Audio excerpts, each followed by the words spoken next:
Nunca debí haberme detenido. Caminaba durante horas junto a la carretera o se sentaba sobre su mochila de senderismo junto a las rampas de entrada con el pulgar extendido y una gran sonrisa dibujada en su rostro desaliñado y sucio. Sería fácil distinguirlo entre una multitud y aún más fácil parado al costado de la carretera. Su cabello castaño, rizado y crecido le caía justo por encima de los ojos. Era alto, diría que alrededor de 1,93 metros, y pesaba unos 86 kilos, con pecas salpicando su rostro de rasgos afilados. Había dos cosas sobre él que recuerdo con mayor claridad. Una era su par de penetrantes ojos color ámbar que se fijaban en los tuyos cada vez que hablabas con él. La segunda eran sus zapatos. Todo en él estaba sucio y curtido por todos los viajes que había presenciado, pero sus zapatillas de lona de bota alta, blancas y genéricas con puntera, parecían casi nuevas, excepto las suelas. Estaban cubiertas de tierra y motas negras, lo cual era de esperar después de horas caminando en el polvo y la suciedad. La primera experiencia que compartí con él fue el 30 de enero de 1992. Conducía de regreso a casa por la autopista 1 después de una visita de fin de semana a mi hermano recién casado en su nueva casa en Eureka. Ahí estaba, caminando con brío junto a los acantilados de California, con el pulgar orgullosamente levantado en el aire. Parecía tan joven, quizás de veintitantos, y tan inofensivo que me desvié al arcén pocos momentos después de verlo. Corrió hacia mí, y pude ver por el espejo esa gran sonrisa que parecía llevar casi siempre. Lanzó su mochila a la caja de mi camioneta y saltó al asiento del pasajero, dándome las gracias y diciéndome cuánto apreciaba el viaje. Me giré para hablar con él, y me encontré con esos ojos amplios y penetrantes ya fijos en mi mirada. ¿A dónde te diriges? Oh, a ninguna parte en particular. Simplemente llévame tan lejos como puedas tolerar tenerme sentado aquí contigo. ¿A ninguna parte? ¿Huyendo de algo? No de algo. Hacia algo. Oh, ya veo. Bueno, ¿y hacia dónde entonces? Ya dije, a ninguna parte en particular. Simplemente a cualquier lugar que no haya visto aún, supongo. Bueno, está bien entonces. Después de esta conversación inicial, dejamos que los rasgueos de guitarra de Johnny Cash y el sonido de la carretera dominaran el ambiente. Casi de inmediato, subió sus zapatillas de lona, limpias a pesar del polvo, a mi tablero, estiró su cuerpo todo lo que el pequeño espacio permitía y cerró los ojos. No estaba dormido porque hacía algún movimiento ocasional, rascándose la cara o cambiando de peso. Supuse que tenía bastante experiencia viajando con extraños, viendo lo cómodo que se sentía al ensuciar el interior del coche de alguien que ni conocía y cerrar los ojos confiadamente después de hacerlo. Mi camioneta ya estaba bastante sucia, y él parecía tan cansado que en realidad no me importó de todos modos. Parecía haber algo un poco raro durante los primeros 5 minutos que nos conocimos. Solo esos pequeños gestos que hacía al hablar. La forma en que me miraba, como si me estuviera evaluando. Casi sentí que me resentía solo por la forma en que me miraba. Lo dejé pasar, pensando que quizás estaba un poco escéptico con la persona a la que había confiado su vida. Viajamos en silencio un rato hasta que abrió los ojos y me preguntó sobre el lugar más lejano al que había viajado. Durante nuestro viaje, cubrimos temas que iban desde cómo cultivar marihuana en un armario hasta quienes eran nuestros profesores favoritos en la escuela secundaria. Dejamos de ser extraños el uno para el otro con cada minuto que pasaba. Tanto que la idea que tenía de que emitía vibraciones negativas se desvaneció y terminé ofreciéndole un lugar donde quedarse esa noche. La salida que tenía que tomar se acercaba y le pregunté dónde iba a quedarse esa noche, ya que eran las 7 de la tarde. Dijo que no tenía a dónde ir y yo no podría vivir conmigo mismo si no le proporcionaba al menos el estómago lleno y un sofá seguro donde dormir antes de lanzarlo de nuevo al mundo solo. Llegamos a mi complejo de apartamentos y, al salir, me di cuenta de que había huellas claras dejadas por sus zapatos en la superficie de mi tablero, justo encima de la guantera. Estábamos en medio de una conversación y en ese momento no lo registré como algo importante, pero aún así me molestó un poco que no se las hubiera limpiado al menos. siendo solo polvo, se quitarían con un poco de saliva y un simple frote. Me pasó por la cabeza, y al momento siguiente, ya estábamos dentro. Le estaba mostrando mi casa, y nos sentamos a tomar cerveza y comer huevos. De nuevo, empezamos a hablar. Escuchando historias y hablando sobre el estado político de nuestra nación. Comparando Blue Moon con Samuel Adams. Entonces me acordé de los zapatos en mi tablero. Oye, ¿te das cuenta de que dejaste un montón de tierra por todo mi tablero, verdad? Sí, lo sé. Parece que lo hiciste a propósito. ¿Quién dijo que no? Bueno, mierda, tío, eso es un poco grosero, dije con una risita en la voz. En absoluto.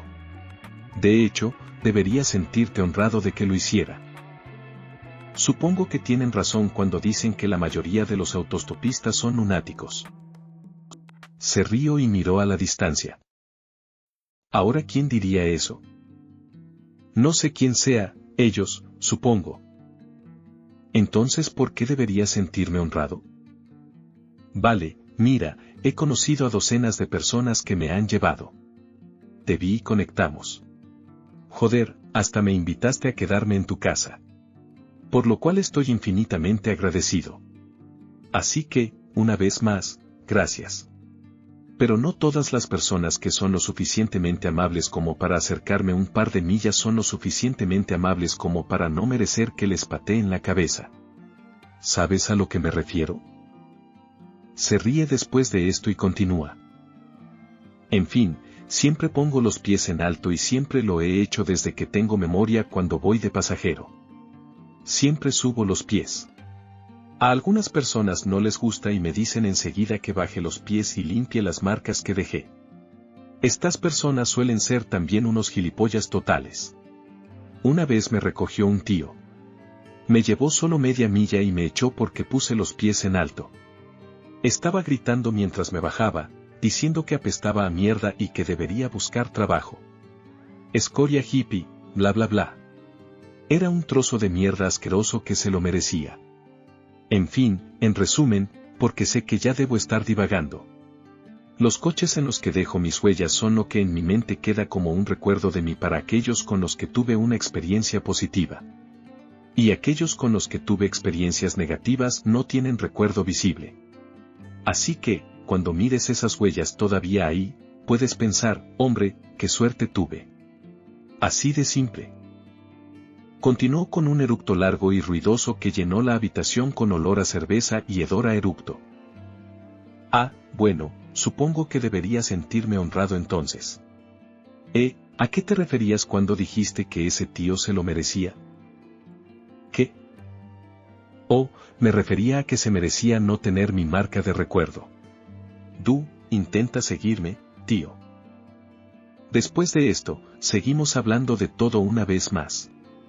Podía hablar y cada palabra valía la pena escucharla. Justo estaba pensando en cómo nunca me había encontrado con alguien tan joven que pareciera tener tanta sabiduría y optimismo y entonces empezó a actuar de forma extraña de nuevo. En medio de mi conversación, empezó a rechinar los dientes y a fruncir el ceño. Pude ver un gesto de aversión formándose en su rostro mientras sus ojos ámbar observaban los míos. Es como si algo dentro de él se hubiera encendido. O apagado. Sus piernas empezaron a rebotar como si se estuviera impacientando y constantemente intentaba crujirse los nudillos. La conversación murió poco después de que empezara este comportamiento porque se volvió cortante conmigo y solo me daba respuestas de un par de palabras. A pesar de esto, seguía sintiendo que era un buen chico. Y quizás era simplemente bipolar o algo así. Por la mañana, después de otra ronda de cerveza y huevos, lo llevé a la autopista, le di un billete de 20, mi número de teléfono, y nos despedimos. Le deseé suerte en sus aventuras, y de camino a casa, me pregunté si alguna vez volvería a cruzarme con él.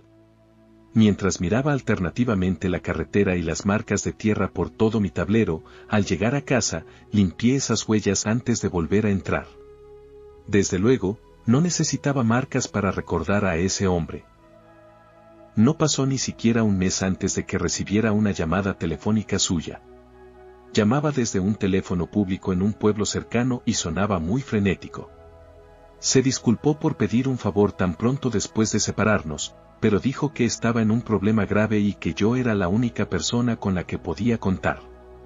Llamó solo media hora antes de que saliera del trabajo, alrededor de las 2:30 de la tarde, así que le dije que tendría que esperar hasta entonces.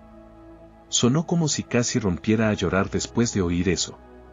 Me rogó que me diera prisa y no paró de disculparse hasta que finalmente colgué el teléfono. Mi mente estuvo absorta todo el día en el trabajo pensando en qué clase de problema podría estar metido. Quizás se había metido en líos de bandas o estaba huyendo de la ley. En cuanto terminé mi trabajo, conduje directo hacia allí. Era un viaje de unos 45 minutos y cuando llegué a donde me dijo que nos encontráramos, el estacionamiento de una escuela secundaria, no había rastro de él. Me senté allí durante casi una hora esperándolo antes de que finalmente encendiera mi camioneta y saliera del estacionamiento. Estaba calle abajo y a punto de girar cuando miré por mi espejo retrovisor y lo vi corriendo detrás de mí. No llevaba su mochila, solo una camiseta blanca y unos pantalones Dickies. Incluso desde la distancia a la que estaba, pude ver que llevaba esas zapatillas de lona blancas y limpias. La otra cosa extraña era que parecía que le salía sangre de la cabeza. Su cabeza parecía algo mutilada, pero desde la distancia a la que estaba, puede que me hubiera equivocado. Rápidamente hice un giro en U para recogerlo, pero tan pronto como di la vuelta, había desaparecido. No estaba en la calle ni siquiera en la acera. Volví al estacionamiento y me quedé allí buscándolo de nuevo. Incluso salí y di una vuelta por la zona, pero después de unos 20 minutos enteros de espera, volví a rendirme y me obligué a subir de nuevo a mi camioneta e irme a casa. Las preguntas me mantuvieron despierto durante horas esa noche. ¿En qué demonios podría haberse metido? ¿Por qué tardó tanto en aparecer finalmente después de llamar pidiendo ayuda con tanta frenesí? ¿Por qué sangraba? ¿O ni siquiera era su sangre? ¿Dónde estaba su mochila? ¿Por qué después de un mes solo había viajado 45 minutos desde mí? Esas preguntas tuvieron respuesta solo una semana después y nacieron nuevas preguntas cuando leí el periódico de la mañana. En el pueblo vecino, un violador y asesino en serie fue golpeado hasta la muerte con una llave inglesa por un conserje de escuela secundaria que al parecer lo había encontrado molestando a una niña de 12 años debajo de las gradas del campo de fútbol a punta de cuchillo. El periódico informó que hubo una lucha y el asesino en serie terminó rompiendo todos los dedos de la mano izquierda del conserje, cortándolo en la pierna derecha y sacándole el ojo izquierdo a la niña antes de que un golpe final en la sien acabara con él para siempre. El hombre era buscado en varios estados del suroeste y era conocido por viajar a escuelas secundarias de forma errante para secuestrar, violar y matar niños. También era conocido por matar a algunas de las personas que le daban aventón, pisoteándoles la cabeza hasta matarlos y generalmente deshaciéndose del vehículo. Supuestamente era responsable de 14 asesinatos y más de 30 casos de violación y abuso. Hasta el día de hoy, me persigue la imagen de sus penetrantes ojos ámbar mirándome fijamente. Y justo esta mañana, 20 años después de mis encuentros con él, me subí a mi camioneta para ir a trabajar y me encontré con el tablero cubierto de huellas polvorientas de zapatillas Chuck Taylor.